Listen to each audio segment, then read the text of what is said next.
Hello, this is a sideshow. I'm Theodore Parker, and today is Monday, May 13th, 2024. Get things situated here a little bit. Today it's evening time. I should say hello. This is a sideshow. I'm Theodore Parker again, and it's evening time now, a little bit before 6 o'clock. So today, weather-wise, we had more clouds than sun, highs in the low 80s and lows in the low 60s, and rain possible this evening. Tornado hits Pennsylvania town during packed church service. Northern lights were on display Sunday night. Sunrise today was at 6:28 a.m. and sunset was at 8:40 p.m. Will be at 8:40 p.m. And the wind today was around 4 miles per hour. The AQI was good at 30. Pollen was very high today. So, if you're watching the sideshow on Facebook and Instagram, don't forget to like, comment, and share. Talk about it on WhatsApp. If you're watching the sideshow on YouTube, like, comment, share, and subscribe. And of course, the sideshow coffee cup, black 11-ounce ceramic, as I like to say, dishwasher safe, good for all beverages hot and cold. Buy from me for $17 plus shipping and handling. Pay me through Cash App. $ TR Parker 1.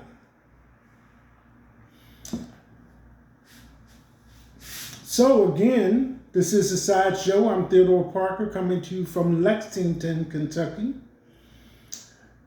And some of the lead stories coming out today are as follows. Invasive toxic hammerhead worm found in Allen County for the first time. That's Kentucky. Next one. I wish I'd never gone to that bar. U.S. Army Ranger who joined because of 9/11 and sustained blast concussion gets 20 years for beating a security guard to death on night out drinking. And this is kind of a sad story. The Army Ranger, like I said, was out with his buddies. They had been drinking, but he already had a history of medical concussions. And in his drinking, being out with his buddies, an altercation broke out and he got hit in the face. So to him, the person that he thought hit him in the face went into this building that the security guard, female, was assigned to. And he called himself going in there after the person. She opened the door to tell him that she could not let him have access, and he just pushed past her. And in her trying to tell him to leave the building, things got physical. He beat her severely. For 8 minutes. The beating took 10 minutes total, security cameras and whatnot, and the last 2 minutes of which he strangled her. And I think she was just 19 years old. So as a consequence of this, his statement afterwards was that he wished he had never gone drinking, never went to the bar, never said anything to the security guard. He did apologize to the family, but the judge sentenced him to 20 years. Whoopi Goldberg liked hosting The View more when people don't think everything you say comes from a nasty or horrible place. You have to hedge what you say now. I think that's kind of self-explanatory. Next one, Brad Pitt looks lonely on a solo beach walk in Santa Barbara after claims ex-Angelina ruined his relationship with kids. As you may or may not know, they have 6 children, and it was Mother's Day the past weekend. So we have video clip of Brad Pitt walking solo on the beach. But his daughter Shiloh turns 18 soon, and since Brad and Angelina live several blocks from each other, she will be moving over to her dad's home. He says she's expecting more freedom. That might not have been the word that they used, but it's descriptive of most 18-year-olds when they turn 18. Stevie Wonder calls Drake versus Kendrick Lamar beef a distraction. The world needs to focus on what's going on. For Stevie Wonder to say something, I guess it's time for us all to listen a little bit. And I really didn't understand this Drake versus Kendrick Lamar thing. So I did a little timeline search. So it seems that in April, Kendrick Lamar came out talking about Drake and some parts of his personal life, and that kind of started things up. But and it's been back and forth since then a little bit, and there we have it, to the point that even Stevie Wonder had to speak up and say the world needs to focus on what's going on, which is kind of like a play on words, since Marvin Gaye put out a song, What's Going On, and some other people that put out songs related to world events through their music. Next one, Betty Lee Maston, journalist who championed historic preservation, dies at 97. Betty Lee Maston, a member of the Kentucky Journalism Hall of Fame and champion of historic preservation in the bluegrass, died May 8th. She was 97.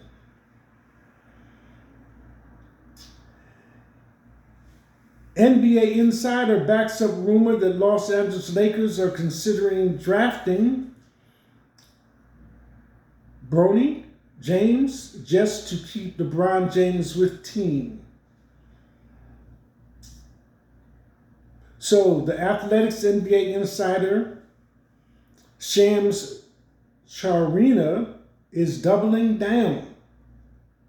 So his explanation on this article was, or is, that with LeBron close to, and LeBron said no comment at this time when asked about with the Lakers coming out in the first round of the playoffs, whether or not he was ready to retire, said no comment, but I appreciate, you extending the question.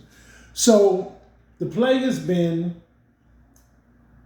fantasy hope so much, not so much of fantasy, but the possibilities of Bronny being in the NBA at the same time that LeBron is in the NBA has been speculated on.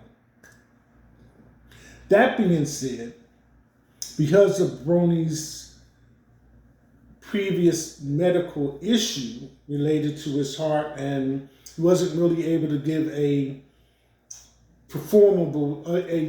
way to evaluate the season based on that because his playing time was cut short. So LeBron, where he is at, people are speculating that maybe LA might want to bring Bronny on just to hold on to LeBron since he's coming up. And I don't want to misquote being a free agent. So there's a little back and forth dynamics at play right now with the father and son and the NBA and the LA Lakers in particular. So Shams Charania chose to double down and talk about it a little bit in an article that he wrote. Local impact, 5 men sentenced in Kentucky, drug and firearms trafficking case. So as I say, you have your opinion. You can even speak your opinion, but don't do no crimes. Top stories for today, May 13th, 2024, this evening. Stuart Varney, the media doesn't want you to know about Trump's massive New Jersey rally. Now, I saw it on the media, so I don't see why they would say that they were trying to put it under a basket. It did happen. It was in New Jersey, and as various media outlets have described it, it was massive. So, enough said on that. United Nations cuts estimates of wounded and women, United Nations cuts estimates of women and children's death in Gaza war in half.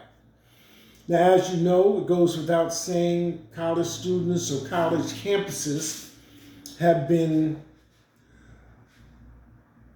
a scene for many protests and statements regarding the Hamas-Israeli war, and especially right now, it has an impact because it's graduation time from colleges and universities. May and June, in particular, are usually months that students graduate. So, the article goes in part, it was extensive to have some details, but I'll just share part of it with you. Of the 34,735 people who have died in Gaza since the war began, according to data published May 6 by the UN, more than 9,500 were women and more than 14,500 were children. Now, back when Hamas-Israeli war first started with the October 7th incident, I think I mentioned that half the Gaza Strip population is under the age of 18. Okay.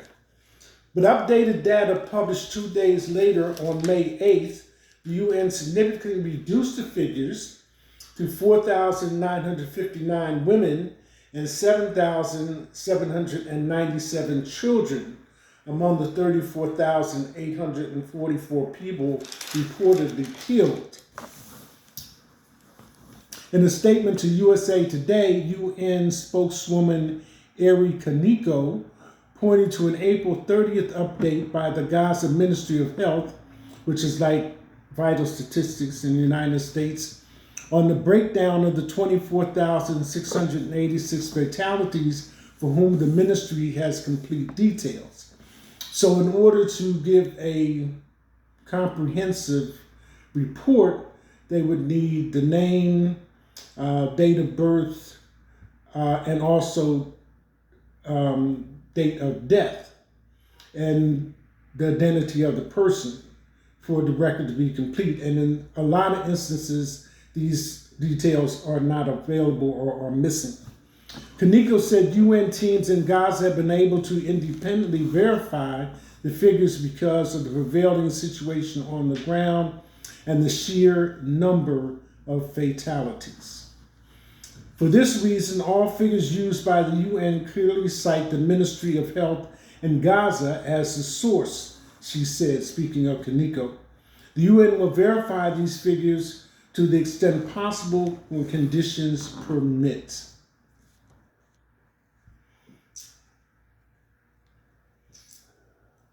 Poll shows Trump beating Biden in Nevada, Pennsylvania, Georgia, Arizona, and Michigan. So as we know, polls are polls. So here we have another report. Mad Max director says there's no excuse for Tom Hardy and Charlize Theron's Fury Road set feud. Tom had to be coaxed out of trailer. Fury Fury Road prequel is being filmed, and according to all people involved, it besides the details, the stunts and everything, it was very exhausting. So to just give you the story, you have two actors which have two different personalities. Tom Hardy is one way for his own set of circumstances and reasons, and Charlize Theron is another way, more disciplined, probably based on her early participation in dance. So she's on time, she's ready, when the cast calls go, when they are asked to report, she's there. Tom, on the other hand, was not cooperating. If they had a morning call for 8 a.m., he never was there in the morning. And on one particular occasion where Charlize kind of let the stuff hit the fan was because they had to call for 8 a.m.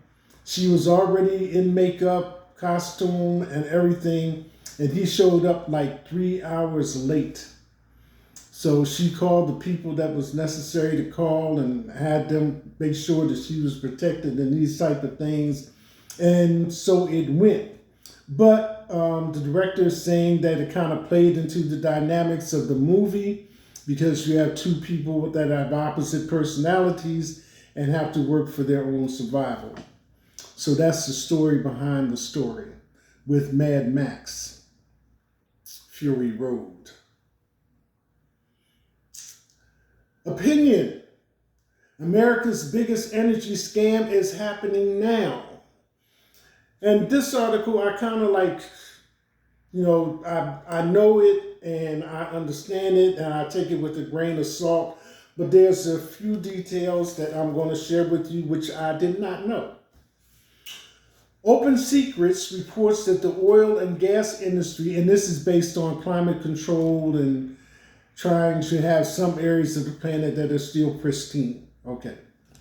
Open Secrets reports that the oil and gas industry spent over $1 trillion on election campaigns between 1990 and last month.